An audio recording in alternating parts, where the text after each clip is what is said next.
Bonjour, donc nous allons continuer notre travail sur le livre Maths Initiation. C'est un wikibook. Alors on va faire la quatrième partie du travail précédent. Alors on a deux fonctions, f et g, et on veut calculer le volume construit par les fonctions f et g, d'accord? On va calculer le volume et dessiner ce volume. Alors on a fait déjà ce travail avec une intégrale double. Maintenant on va faire ça avec une intégrale triple.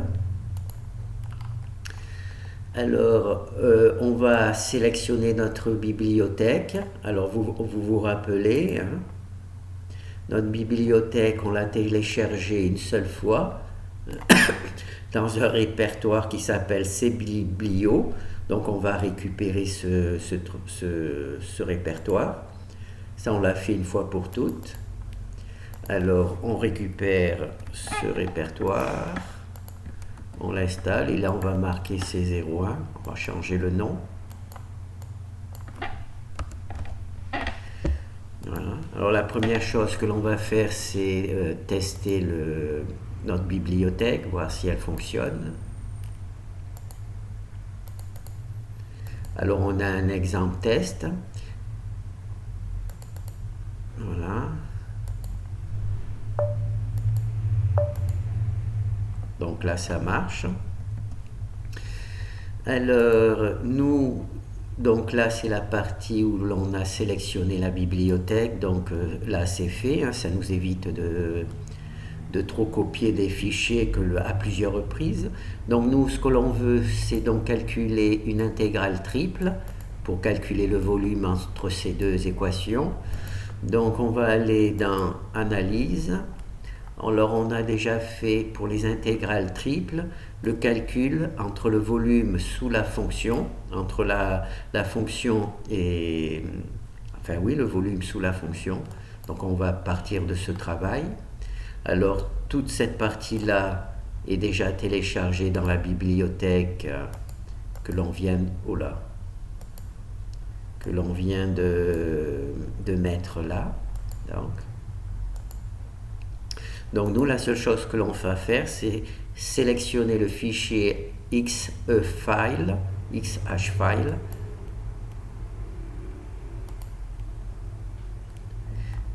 pour n'introduire dans notre travail que les fichiers qui sont nécessaires au travail et pas besoin d'introduire les fichiers qui sont trucs. Alors là, on va ouvrir. Alors, le fichier xehfile, il est juste ici. Donc ici, là, il y a tous les fichiers dont on n'a pas besoin, mais qui permettent de tester notre bibliothèque. Et maintenant, on a juste introduit les fichiers nécessaires pour notre travail. Donc, on enregistre. Alors là, il faut charger le travail particulier, c'est-à-dire dessiner sous la fonction. Donc, on va le récupérer. Dessiner sous la fonction. Oh bon, on va le mettre directement ici.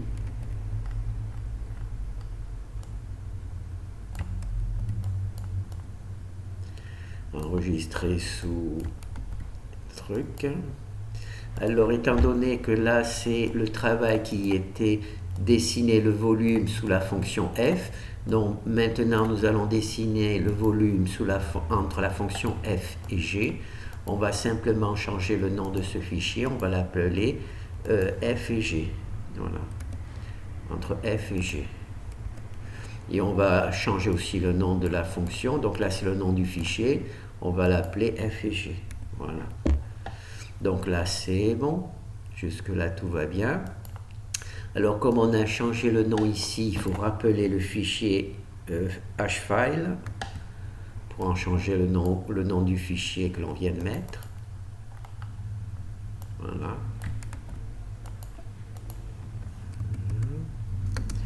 Donc normalement tout est bien, hein, tout est installé. On peut tester. Alors erreur, aucun fichier de ce nom. FG. Ah, j'ai pas changé le nom. Je l'ai bien changé sur le fichier, mais j'ai pas changé dans le répertoire. Donc là, on fait renommer. Et maintenant, on teste. Voilà, donc ça fonctionne. On peut lancer. Donc bien entendu, il ne fait pas le travail que l'on veut, mais il fait... on a bien installé tout ce qu'il fallait, donc ça, on peut le fermer. Là, le fichier graphique, on le ferme aussi puisqu'on ne va pas en avoir besoin tout de suite. Nous, ce que l'on va essayer de faire, c'est calculer, faire la première partie, c'est-à-dire calculer le volume ci-dessus. Alors, on a besoin naturellement de la fonction f. Donc, on va récupérer notre fonction f.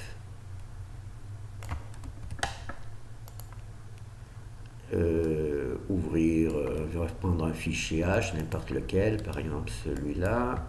Voilà. Et là, on le rappelle FA. Enregistrer sous FA. Alors, on l'enregistre. Donc là, on a notre fichier F. Maintenant, on va récupérer le fichier qui permet de calculer le volume. C'est ce fichier-là. Ce fichier-là lui permet de dessiner le volume. Donc, nous, on commence par calculer. Donc, on récupère. Voilà. Et on remplace le fichier test par le fichier qui permet de faire le calcul. Donc on va changer son nom directement. Enregistrer sous, voilà, renommer. Donc on va tester, donc ça marche. Donc là on calcule le volume entre F et le plan XY quand Z égale 0. Donc ça, c'est ce qu'on a vu dans la vidéo précédente. On obtenait 144. Nous, ce que nous souhaitons, c'est entre F et G. Donc on va introduire G ici. Donc là, il y a F. D'accord? Ben, tout simplement, on va recopier F. Et on va... Ici, et ben, ça va... Ah non, c'est... Pardon. Donc là, il faut que je fasse quoi? Je sauve et je relance l'exemple pour truc. Alors là, on veut calculer, notre travail, c'est calculer le volume entre F et G. Donc, dans cet exemple, on a calculé le volume entre la fonction F, enfin, c'est V, entre la fonction F de notre travail et le plan 0 quand Z égale 0 du plan XY. Donc on va introduire ici la fonction G pour avoir justement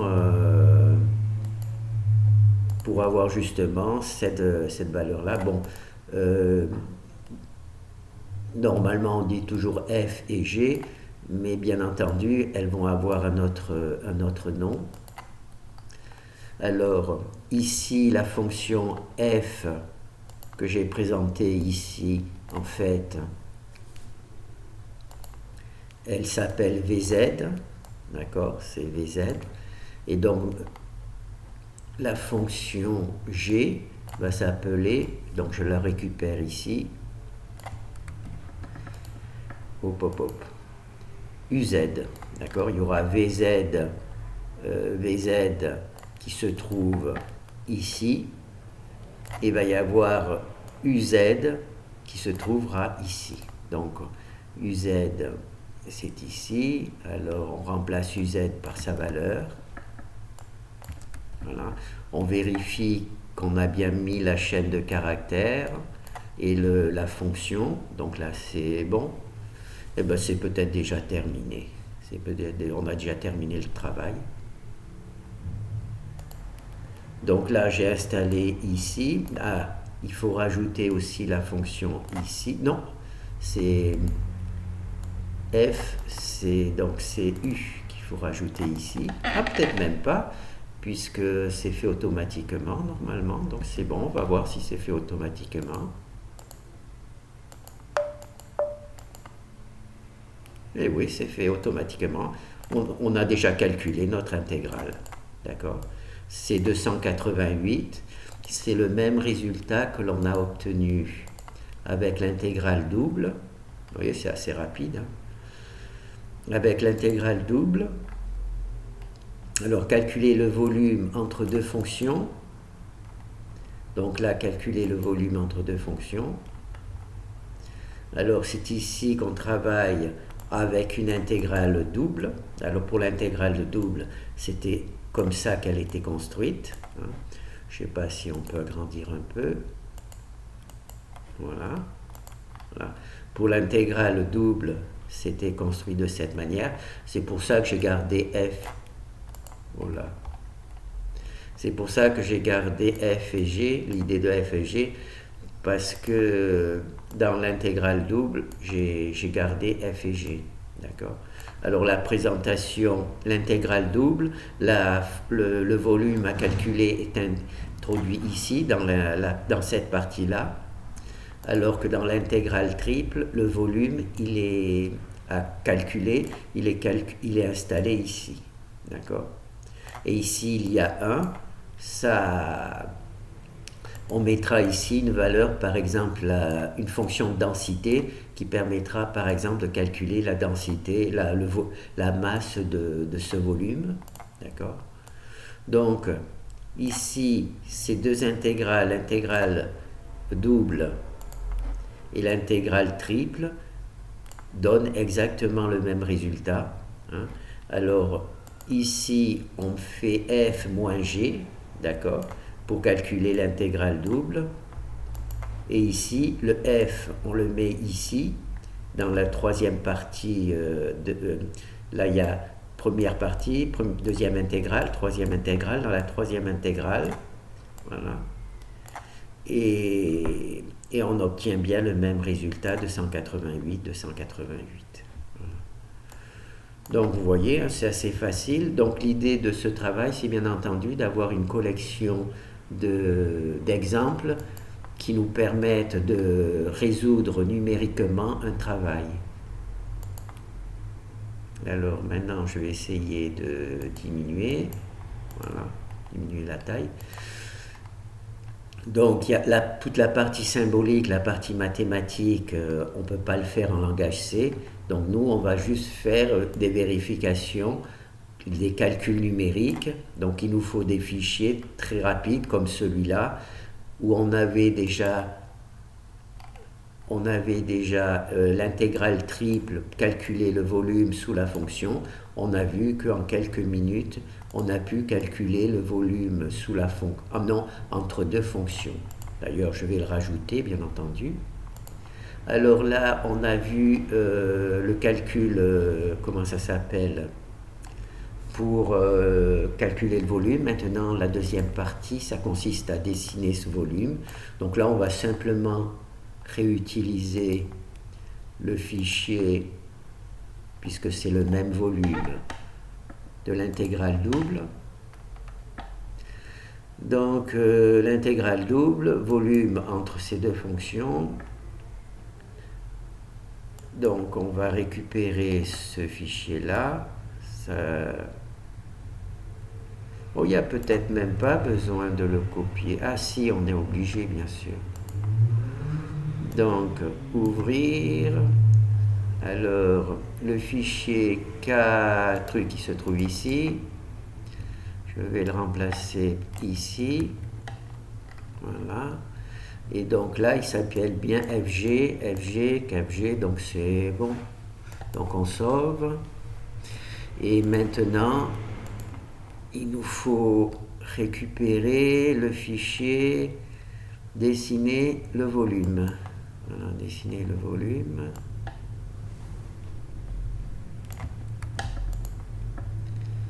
Alors, on va le mettre ici. C'est 02. Je ne sais pas si ça va fonctionner. Voilà. Donc là, étant donné qu'on fait le même travail, donc là il y a le même volume, là il y a WD. Ah non, ici ça ne marchera pas puisque là on appelle les fonctions f et g pour l'intégrale double, mais nous c'est plus f et g. Pour l'intégrale triple, c'est alors il faut récupérer. Ah ben pas la peine, on peut regarder ici.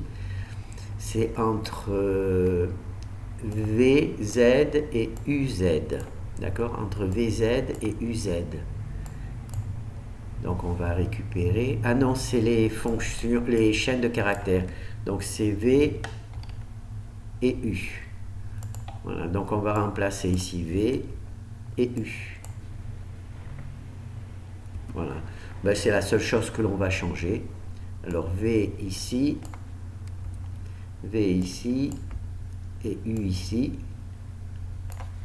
Parce que dans l'intégrale triple, les fonctions qui définissent le volume, ce n'est pas f et g, mais c'est u et v. Voilà.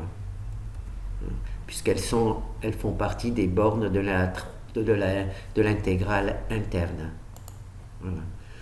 Donc là, u et v, u et v, u et v. Donc là aussi, on va mettre v et u. Voilà.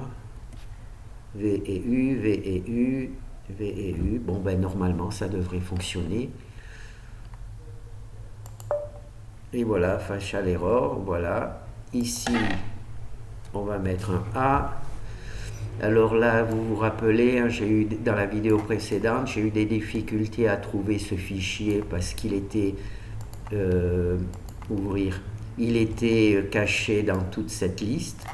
Donc j'ai décidé de l'appeler par un A. Désormais, ça sera le fichier, ça sera XA hfile au lieu de X hfile pour qu'il soit dans la continuation des fichiers sur lesquels que l'on va modifier et qui ne soit pas mélangé dans tous les fichiers de la bibliothèque qui, eux, ne doivent pas être modifiés.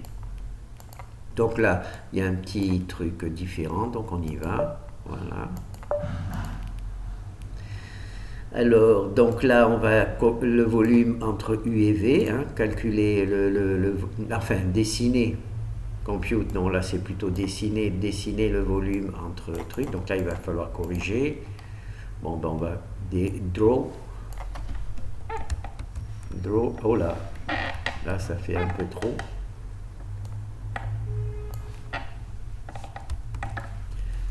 Voilà, draw the volume between V and W. Alors, on ferme celui-là et on relance.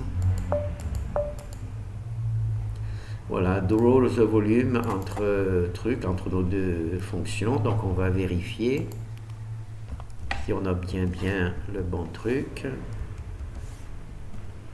Et voilà, donc on a bien notre... voilà, donc en haut, il y a la fonction bleue, hein, qui est la fonction f, ou la fonction v en fonction que l'on fait en intégrale double ou simple. Ensuite, il y a la fonction g, hein, ça ne me va pas u et v, donc je vais mettre f en haut, g en dessous, et on a bien dessiné, voilà, le volume. Pour visualiser à quoi correspond le volume, et bien ça correspond à ce qu'il y a entre les deux fonctions. Voilà. On a gardé le plan xy quand z égale 0, hein, le plan xy quand z égale 0, ça permet un peu de bien voir le travail. Voilà. Donc vous voyez, c'est assez rapide, hein. Plus on aura d'exemples différents, plus on pourra aller vite pour vérifier, bien entendu, toute la partie qui concerne la résolution d'exercices, c'est la partie numérique. En langage C, la partie mathématique, logique, ça devra se faire avec un papier et un crayon. Voilà. Donc voilà, donc là on a réussi à calculer le volume entre deux fonctions. Là, c'est l'intégrale double. Nous, on vient de le faire avec une intégrale triple. Voilà. On va peut-être revoir l'intégrale triple. Voilà. Donc là, on a nos deux exemples. Voilà. Oula, ça, c'est pas bon. Voilà, dans l'intégrale triple, bon, moi dans l'intégrale double, c'est f et g. Là, c'est v et u. Pourquoi? Parce que les équations qui matérialisent le volume sont dans l'intégrale, dans la première ou la dernière, ça dépend comment on fait, donc on va dire la première. Dans la première intégrale, puisque c'est la première qu'on résout, elles représentent les bornes de la truc pour calculer le volume. On met 1 ici. Et dans l'intégrale double, c'est l'inverse. Enfin, c'est pas l'inverse, c'est à l'intérieur. Voilà, dans l'intégrale double, c'est f moins g. D'accord? F moins g. Et là, c'est le f, il est ici, et le g, il est ici. C'est pour ça que je l'appelle u et v. Voilà, parce que ces fonctions-là, on les appelle en règle générale u et v. Et là, c'est s et t. Et là, c'est a et b. Voilà. Bon, ben on a vu, hein, on a donc vu que c'était possible de résoudre assez rapidement, de vérifier un petit travail, hein, calculer le volume, et puis on va essayer de voir d'autres exercices pour voir si on arrive à les résoudre aussi facilement. Merci.